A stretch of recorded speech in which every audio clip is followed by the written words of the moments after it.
Hello दोस्तों, यदि आप भी क्लास 11th का आज यानी 17 मार्च को बायोलॉजी का एनुअल यानी वार्षिक परीक्षा देने वाले हैं तो अभी की इस क्लास में क्लास 11th के लिए बायोलॉजी के हम लोग ओरिजिनल क्वेश्चन पेपर का ऑब्जेक्टिव और सब्जेक्टिव क्वेश्चन आंसर देखेंगे। तो आप लोग इस क्लास में अंत तक बने रहिएगा। ये क्लास 11th के लिए बायोलॉजी का ओरिजिनल क्वेश्चन पेपर है। अगर आपका एग्ज़ाम हो गया है तो आप लोग आंसर मिला लीजिए, और अगर आपका एग्ज़ाम नहीं हुआ है तो आप लोग ये सभी क्वेश्चन देख कर जाइए। ये बायोलॉजी का ओरिजिनल क्वेश्चन पेपर है 17 मार्च वार्षिक परीक्षा के लिए।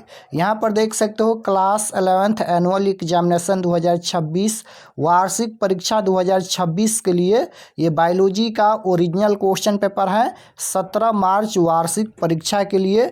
और बायोलॉजी के हम लोग ऑब्जेक्टिव और सब्जेक्टिव दोनों इसी क्लास में देखेंगे। सबसे पहले हम लोग ऑब्जेक्टिव क्वेश्चन देखेंगे, उसके बाद सब्जेक्टिव क्वेश्चन भी देखेंगे, और लास्ट में हम आपको बताएंगे कि आप लोग इसका PDF कहाँ से डाउनलोड कर सकते हैं। तो ये बायोलॉजी का क्वेश्चन पेपर है। बायोलॉजी का विषय कोड 119 रहेगा और पूर्णांक 70 रहेगा। 70 नंबर का एग्जाम होगा। तो सबसे पहले हम लोग ऑब्जेक्टिव क्वेश्चन देख लेते हैं, उसके बाद सब्जेक्टिव क्वेश्चन देखेंगे। तो सबसे पहले पेपर में खंड अ मिलेगा, सेक्शन ए। सेक्शन ए में आपसे ऑब्जेक्टिव टाइप क्वेश्चन पूछा जाएगा। 1 से लेकर 70 तक ऑब्जेक्टिव क्वेश्चन पूछा जाएगा, जिनमें से किन्हीं 35 प्रश्नों के उत्तर देना है परीक्षा में।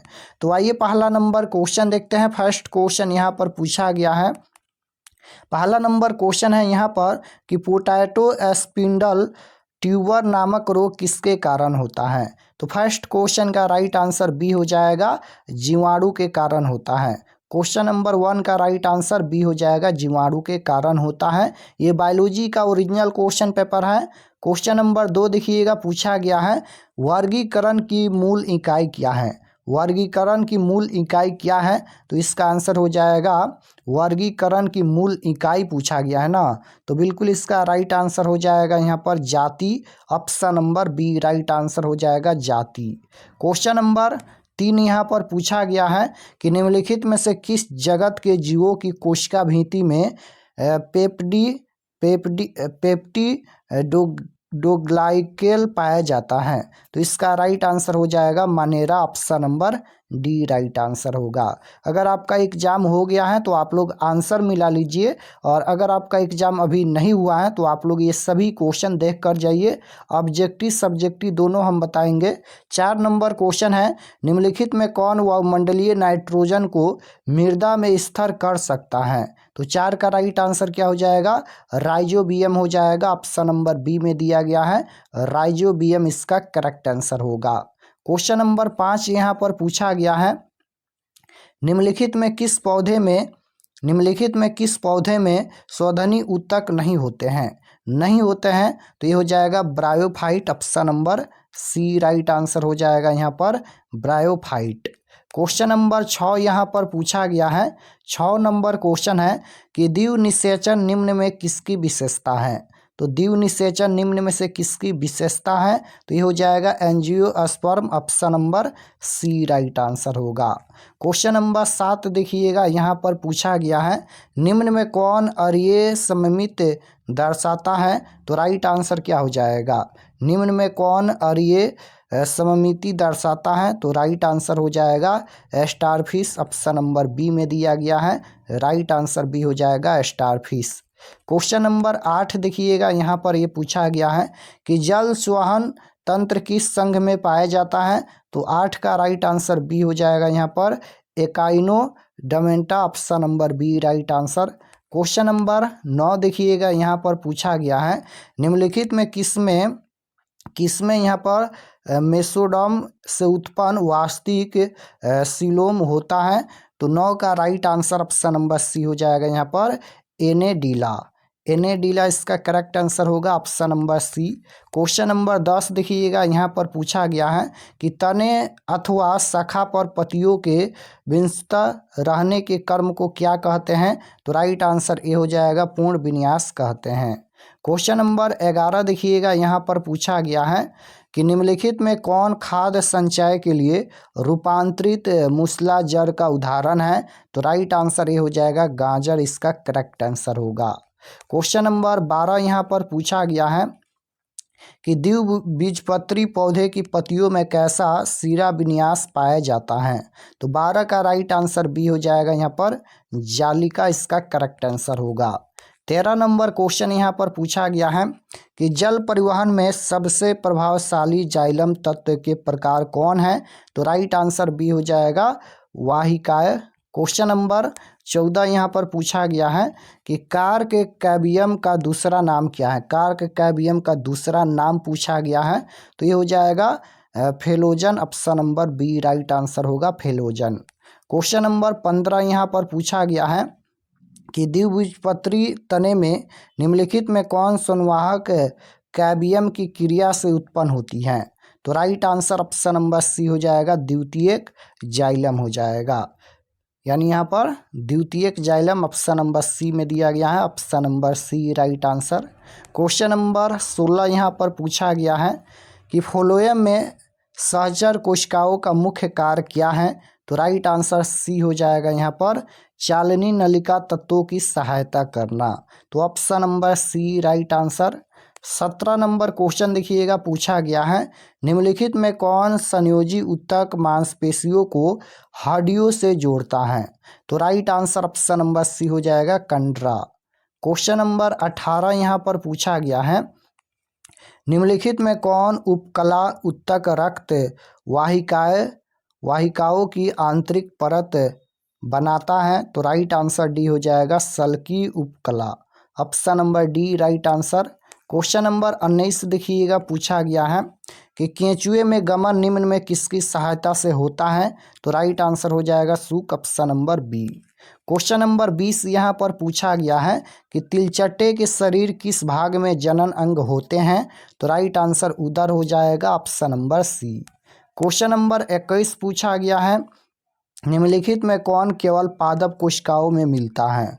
तो निम्नलिखित में कौन केवल पादप कोशिकाओं में मिलता है? तो ये हो जाएगा लवक, option number C right answer.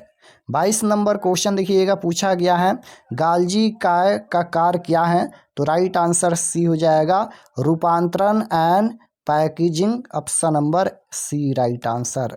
Question number 23 देखिएगा, पूछा गया है न्यूक्लियस का कार्य क्या है? तो right answer option number C हो जाएगा राइबोसोमल आरएनए संश्लेषण, option number C right answer. 24 देखिएगा, पूछा गया है कि निम्नलिखित में कौन द्विझिल्ली युक्त कोशिकांग हैं? तो right answer option number C हो जाएगा माइट्रोकांडिया, इसका करेक्ट आंसर होगा, option number C. Question number 25 पूछा गया है कि एंजाइम रासायनिक रूप से होते हैं। एंजाइम रासायनिक रूप से क्या होते हैं? प्रोटीन होते हैं, right answer option number C हो जाएगा एंजाइम रासायनिक रूप से क्या होते हैं? प्रोटीन होते हैं। क्वेश्चन नंबर 26 यहाँ पर पूछा गया है कि निम्नलिखित में कौन विटामिन वसा में घुलनशील है? तो राइट आंसर क्या हो जाएगा, कौन सा विटामिन है? तो ये हो जाएगा vitamin D, option number D right answer होगा विटामिन डी। क्वेश्चन नंबर 27 पूछा गया है यहाँ पर कि न्यूक्लियोटाइड निम्न में से किससे मिलकर बने होते हैं? तो किससे मिलकर बने होते हैं? तो शर्करा, फास्फेट और नाइट्रोजन युक्त क्षार से बने होते हैं, राइट आंसर सी हो जाएगा। क्वेश्चन नंबर 28 पूछा गया है कि प्रोटीन की उपस्थिति की जांच करने के लिए कौन परीक्षण किया जाता है? तो right answer option number B हो जाएगा यहाँ पर बाउरेट परीक्षण। क्वेश्चन नंबर 29 पूछा गया है कि अंतरावस्था निम्न में से किसका चरण है? तो right answer option number C हो जाएगा कोशिका विभाजन की तैयारी, option number C right answer होगा। 30 नंबर क्वेश्चन यहाँ पर पूछा गया है कि क्रॉसिंग ओवर अर्धसूत्री विभाजन के किस चरण में होती है? तो राइट आंसर हो जाएगा pectin, option number B right answer. 31 number question है यहाँ पर कि कोशिका का चक्र किस चरण में डीएनए की प्रकृति होती है? तो right answer option number D हो जाएगा एस चरण, option number D right answer. Question number 32 पूछा गया है कि प्रकाश संश्लेषण में युक्त प्रकाश संश्लेषण में मुक्त होने वाली ऑक्सीजन आती हैं। तो प्रकाश संश्लेषण में मुक्त होने वाली ऑक्सीजन आती हैं, राइट आंसर सी हो जाएगा, जल से आती हैं। क्वेश्चन नंबर 33 है यहाँ पर, ये 33 नंबर क्वेश्चन देखिएगा। यहाँ पर है प्रकाश संश्लेषण में लॉ ऑफ लिमिटिंग फैक्टर्स का नियम किस वैज्ञानिक ने दिया था, किस वैज्ञानिक ने दिया था। तो 33 का right answer option number A हो जाएगा, नोट कर लीजिएगा। क्वेश्चन नंबर 34 पूछा गया है, निम्नलिखित में से किसमें रुबिस्को एंजाइम भाग लेता है। तो राइट आंसर 34 नंबर का हो जाएगा ऑप्शन नंबर सी, केल्विन चक्र में CO2 स्थिरीकरण। तो option number C right answer. Question number 35 है यहाँ पर, हिल अभिक्रिया, यहाँ पर देखिए हिल अभिक्रिया क्लोरोप्लास्ट के किस भाग में होती है। तो राइट आंसर सी हो जाएगा, ग्राना इसका राइट आंसर होगा। तो 35 क्वेश्चन का ही उत्तर देना है परीक्षा में, हम 35 क्वेश्चन बता दिए हैं। चलिए इसका सब्जेक्टिव क्वेश्चन भी देख लेते हैं। तो यहाँ पर खंड अ के बाद खंड ब मिलेगा, सेक्शन बी। सेक्शन बी में आपसे सबसे पहले लघु उत्तरीय प्रश्न यानी शॉर्ट आंसर टाइप क्वेश्चन पूछा गया है। 1 से लेकर 20 तक लघु उत्तरीय प्रश्न है, इनमें से किन्हीं 10 प्रश्नों के उत्तर देना है परीक्षा में। तो क्वेश्चन देख लेते हैं, उसके बाद इसका आंसर भी देखेंगे और अभी लास्ट में हम आपको बताएंगे कि आप लोग इसका PDF कैसे डाउनलोड कर सकते हैं। क्वेश्चन पूछा गया है, फर्स्ट क्वेश्चन, लाइकेन क्या है। लाइकेन क्या है, इसका महत्व बताए। ब्रायोफाइट और टेरिडोफाइट के बीच 2 अंतर लिखिए। उसके बाद 3 नंबर क्वेश्चन है कि संघ कार्डेटा की मुख्य विशेषताएं लिखिए। पुष्पक्रम क्या है, इसके 2 प्रकार लिखिए। फ्लोएम के घटकों एवं कार्यों को लिखिए। उसके बाद 6 है कि शरीर में संयोजी ऊतक की क्या भूमिका है। 7 है यहाँ पर कि प्रोकैरियोटिक एंड यूकैरियोटिक कोशिका में 2 अंतर लिखे। उसके बाद है 8 नंबर यहाँ पर कि एक न्यूक्लियोटाइड के विभिन्न घटकों के नाम लिखे। उसके बाद है समसूत्री विभाजन की 4 अवस्थाएं क्या है। प्रकाश संश्लेषण में भाग लेने वाले वर्णकों के नाम लिखे। उसके बाद है यहाँ पर तो 10 क्वेश्चन का ही उत्तर देना है, 10 क्वेश्चन देखिए। उसके बाद ये 21 नंबर क्वेश्चन है, ये दीर्घ उत्तरीय प्रश्न है। दीर्घ उत्तरीय प्रश्न में 3 क्वेश्चन का उत्तर देना है। तो यहाँ पर ये 21 नंबर क्वेश्चन, ये दीर्घ उत्तरीय प्रश्न है। संघ आर्थ्रोपोडा की विशेषताएं लिखिए, उपयुक्त उदाहरण दीजिए। प्रकाश संश्लेषण की परिभाषा दीजिए, इसमें पूर्ण हरित की क्या भूमिका है। नेफ्रॉन क्या है, एक नेफ्रॉन की संरचना का चित्र सहित वर्णन करे। मानव नेत्र की बनावट तथा कार्यों का सचित्र वर्णन करे। तो इस तरह से क्वेश्चन पूछा गया है, इसका उत्तर यहाँ पर देख लीजिए। तो क्वेश्चन नंबर 1 पूछा गया था, लाइकेन क्या है, इसका महत्व बताए। तो इसका उत्तर यहाँ पर लिखा गया है। तो लाइकेन क्या है, लाइकेन कोई एक जीव नहीं बल्कि यह एक शैवाल और कवक के बीच एक अस्थायी सहजीवी संबंध है। इसमें शैवाल प्रकाश संश्लेषण द्वारा भोजन बनाता है, जबकि कवक उसे सुरक्षा, पानी और खनिज प्रदान करता है। लाइकेन के महत्व यहाँ पर लिखा गया है कि लाइकेन का महत्व क्या है। तो वायु प्रदूषण के संकेतक। लाइकेन वायु प्रदूषण विशेषकर सल्फर डाइऑक्साइड यानी SO2 के प्रति बहुत संवेदनशील होते हैं। जहां प्रदूषण अधिक होता है वहां लाइकेन नहीं उगते, इसलिए उन्हें प्राकृतिक प्रदूषण सूचक माना जाता है। उसके बाद मृदा निर्माण, ये नग्न चट्टानों पर उगकर उन्हें धीरे धीरे मिट्टी में बदलने की प्रक्रिया शुरू करते हैं। आर्थिक उपयोग, इनका उपयोग लिटमस पेपर बनाने, कुछ दवाइयों और मसालों के रूप में भी किया जाता है। उसके बाद ये 2 नंबर क्वेश्चन का उत्तर यहाँ पर लिखा गया है, देख लीजिए। ब्रायोफाइट और यहाँ पर टेरिफाइट में अंतर लिखना है, तो अंतर यहाँ पर लिखा गया है, देख लीजिए। उसके बाद ये 3 नंबर क्वेश्चन का उत्तर है, संघ कार्डेटा की मुख्य विशेषताएं क्या है। तो यहाँ पर लिखा गया है, इसका उत्तर देख लीजिए। उसके बाद ये 4 नंबर है, पुष्पक्रम क्या है, इसके 2 उदाहरण दीजिए। तो इसका उत्तर है यहाँ पर पौधे के पुष्प अक्ष पर फूलों के व्यवस्थित होने के क्रम या ढंग को पुष्पक्रम कहते हैं। पुष्पक्रम के 2 प्रकार यहाँ पर लिखा गया है। उसके बाद है फ्लोएम के घटकों एवं कार्यों के लिखे। तो फ्लोएम पौधों में पाए जाने वाला एक जटिल संवहनी ऊतक है। फ्लोएम के घटक, फ्लोएम मुख्य रूप से 4 प्रकार की कोशिकाओं से बना होता है। चालनी नलिकाएं, सहकोशिकाएं, फ्लोएम मृदुतक, उसके बाद है फ्लोएम रेसे, फ्लोएम के कार्य यहाँ पर लिखा गया है। भोजन का परिवहन, इसका मुख्य कार्य पत्तियों द्वारा तैयार कार्बनिक भोजन जैसे सुक्रोज को पौधे के अन्य भागों, जड़, तना, भंडारण अंगों तक पहुँचाना। भंडारण, फ्लोएम पैरेकाइमा भोजन और अन्य पदार्थों को संचित करने में मदद करता है। यांत्रिक सहायता, फ्लोएम रेसे पौधे को मजबूत प्रदान करते हैं। उसके बाद ये 6 नंबर क्वेश्चन का उत्तर है, शरीर में संयोजी ऊतक की क्या भूमिका है। ये क्वेश्चन पूछा गया था। तो संयोजी ऊतक शरीर में सबसे अधिक मात्रा में पाए जाने वाला ऊतक है। इसके मुख्य कार्य निम्नलिखित हैं, यहाँ पर लिखा गया है। उसके बाद ये 7 नंबर क्वेश्चन है, इन दोनों कोशिकाओं के बीच मुख्य अंतर यहाँ पर लिखा गया है, देख लीजिए। ये 7 नंबर का उत्तर है। उसके बाद ये 8 नंबर का उत्तर है, एक न्यूक्लियोटाइड के विभिन्न घटकों के नाम लिखे। तो इसका उत्तर यहाँ पर लिखा गया है। उसके बाद ये 9 नंबर है, समसूत्री विभाजन की 4 अवस्थाएं क्या हैं। तो इसका उत्तर यहाँ पर लिखा गया है, समसूत्री विभाजन के दौरान केंद्रक विभाजन की 4 मुख्य अवस्थाएं निम्नलिखित हैं, यहाँ पर देख लीजिए। उसके बाद ये 10 नंबर है, प्रकाश संश्लेषण में भाग लेने वाले वर्णकों के नाम लिखे। तो प्रकाश संश्लेषण की प्रक्रिया में मुख्य रूप से निम्नलिखित वर्णक भाग लेते हैं। क्लोरोफिल यहाँ पर ए है, ये बी है, और यहाँ पर कैरोटीनाइड।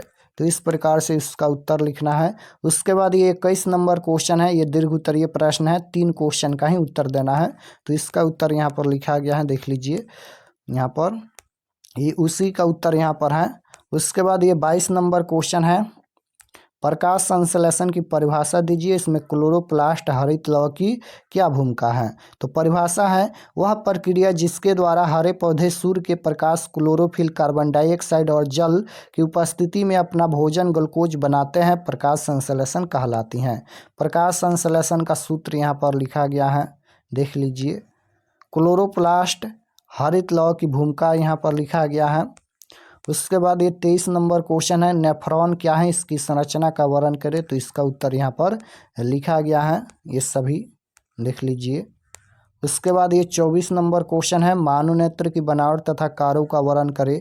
मानव नेत्र की बनावट, यहाँ पर श्वेत पटल के बारे में लिखना है। आँख का सबसे बाहरी सफ़ेद और कठोर भाग होता है कार्निया, आँख के सामने का पारदर्शी भाग जहाँ से प्रकाश प्रवेश करता है। परितारिका, यह पुतली के आकार को नियंत्रित करती हैं और आँख को रंग प्रदान करती हैं। लेंस है, यह एक लचीला पारदर्शी उत्तल लेंस है जो प्रकाश को रेटिना पर केंद्रित करता है। नेत्र के कार्य के बारे में यहाँ पर लिखा गया है। तो सभी क्वेश्चन का उत्तर हम बता दिए हैं। चलिए आपको बताते हैं कि आप लोग ऑब्जेक्टिव सब्जेक्टिव कहाँ से डाउनलोड कर सकते हैं। और चैनल पर नए होंगे तो चैनल को ज़रूर सब्सक्राइब कर लीजिएगा, ताकि आने वाले नेक्स्ट क्लास आपके पास ज़रूर पहुँचे। तो objective subjective question answer download करने के लिए गूगल पर चले आना है और आपको सर्च करना है RK एक्सपर्ट क्लासेस। इसी चैनल का नाम आपको गूगल में सर्च करना है, RK एक्सपर्ट क्लासेस। तो जैसे ही गूगल पर सर्च करेंगे RK एक्सपर्ट क्लासेस, तो आपके सामने इस प्रकार से फर्स्ट पेज आएगा। इस पर आपको क्लिक करना है। क्लिक करने के बाद ये ओपन हो जाएगा। ओपन होने के बाद आपको नीचे आना है क्लास 11th के सेक्शन में।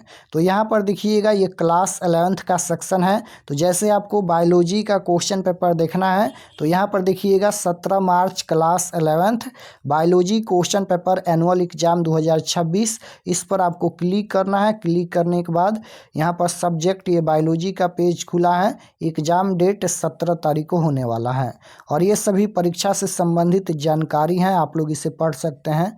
और यहाँ पर देखिएगा, यहाँ पर ऑब्जेक्टिव आंसर की, बायोलॉजी ऑब्जेक्टिव आंसर की, यहाँ पर ऑब्जेक्टिव का आंसर अपडेट कर दिया गया है, देख सकते हो। तो ये ऑब्जेक्टिव क्वेश्चन आंसर हो गया। और नीचे आएंगे तो यहाँ पर ये सब्जेक्टिव दिया गया है और इसको PDF में यहाँ पर डाउनलोड कर सकते हैं। PDF डाउनलोड पर क्लिक करेंगे तो आपके सामने देख सकते हो, ये सभी PDF डाउनलोड हो गया।